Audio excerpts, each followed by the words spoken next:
And now I'm going to hand it over to Ben to walk us through the project timeline.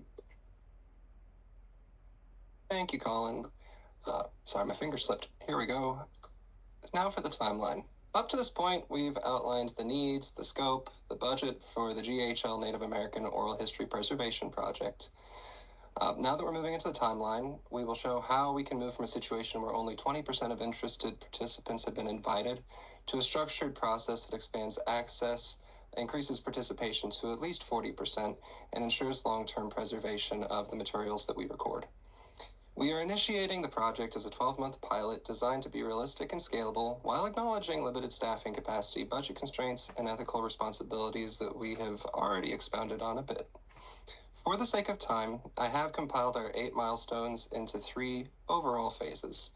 The first phase is planning and preparation, the second phase is fieldwork and preservation, and the third phase is outreach and evaluation.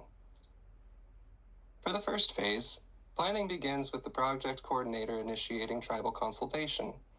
This is critical given the historical distrust and the need for Indigenous data sovereignty. This step ensures that communities are not just participants, but decision makers in how their histories are collected. And this would start early June, ending by about June 30th. At the same time, funding is secured by the financial manager and aligned with the budget we presented earlier. Grounded in the initial outlay of $50,000 with the potential to increase capacity with grants. Preparation begins almost simultaneously in the next month to ensure that the project is both technically and ethically ready. Equipment is tested by the digital specialist so unexpected issues are addressed before implementation begins, and staff are trained in culturally responsive interviewing practices. This training is overseen by the Library of North Carolina outreach team. Moving into the second phase, this phase directly addresses the participation gap identified in our initial project background.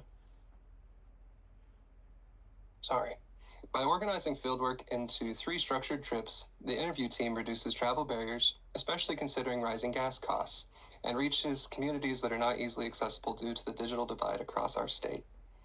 The transcription team begins their work in preservation immediately following. This prevents backlog and ensures that materials are processed ethically and efficiently. Importantly, the phase is designed around capacity. Based on variable staffing and reasonable transcription limits, the project caps out at a sustainable level of 40 interviews per trip. This ensures quality of recording and transcription is not sacrificed for volume. And for the third phase, the project then shifts from collection to accountability and evaluation. The outreach team ensures that oral histories are shared back with communities in accessible ways. This directly addresses earlier concerns about exclusion and trust. Throughout all the phases, evaluation measures success using the same criteria defined in our project scope with Fiona, increasing participation, interviews, and ensuring quality preservation outcomes. The project is continuously monitored across all the phases by the coordinator and financial manager using the bi-weekly check-ins, shared tracking tools, and budget reviews as stated by Colin and Jay. These act as feedback mechanisms, allowing the team to adjust timelines, reallocate resources as needed, and respond adaptively to challenges like travel delays or transcription bottlenecks.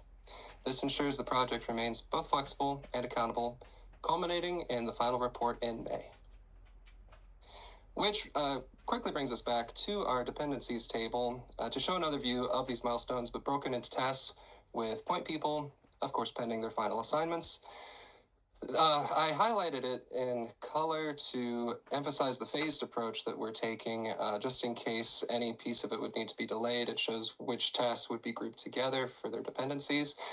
And this accounts for tasks that overlap and start earlier in the process, even if the product occurs much later or if outcomes are adjusted, such as the final report due in May.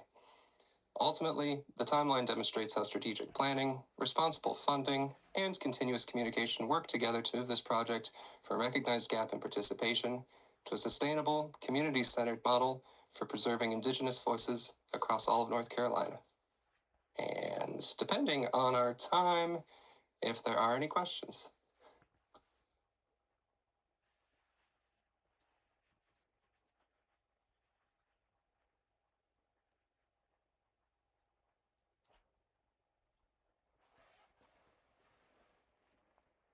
And if there isn't time, I can stop sharing. Oh, 2 minutes, here we go. And Melissa has their hand up. Oh, Melissa, go for it. Great presentation, great visuals. And just wanted to, I don't know if I missed it in the beginning, but why was there a focus on indigenous population to look into making them the focus of the project? So I can answer this. This scenario itself literally just said 60% of the community members are interested, but only 20% have been invited. So it was very open-ended for who we kind of wanted to focus on. And when we kind of saw oral histories, we thought of Native Americans and how they have a lot of oral history. So that's just kind of where all of that came from. Well, it's very realistic because if you go into any archive library, there's always an extensive exhibit related to Native populations. So I like the connection that it's very realistic and that's something that I can see already in place and build the need for.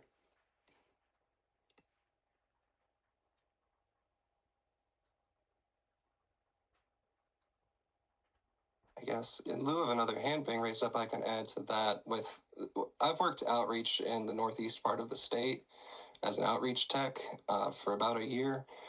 And the Halawa tribe up here is actually a conglomeration of, I believe, 3 separate tribes. And it's really interesting to see how so much of the cultural information is centralized in specific locations, which would really contribute to us being able to travel out and record. But it also signifies that some of these specific cultures are kind of getting mushed together, and it's really something to preserve all of those voices. There's separate languages there that some people still speak. There's different pieces of history that otherwise might just slip through the cracks. Did anyone else have any questions? I think we might have time for one more.